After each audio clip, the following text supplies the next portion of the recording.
Hello everyone, আসসালামু আলাইকুম। আজ আমি একটা ভিন্ন স্টাইলে আমড়া মাখাবো। তা এখানে আমি 5 থেকে 6টার মতো আমড়া নিয়ে নিয়েছি, আর নিয়ে নিয়েছি চাট মশলা, বিট নুন, আর শুকনো ঝালের গুঁড়া, আর তেঁতুল, আর এখানে কাসুন্দি তো থাকছে। আর আমড়াগুলোকে আমি সুন্দর করে ধুয়ে পরিষ্কার করে আর কি পাতলা পাতলা করে কেটে নিয়েছি। এর মধ্যে আমি মশলাগুলোকে সব একবারেই আর কি ঢেলে দিব।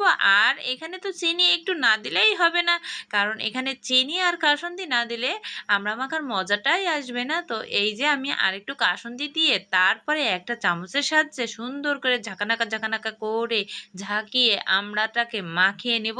এখন এই যে আমার আমড়া মাখাটা কিন্তু রেডি হয়ে গিয়েছে।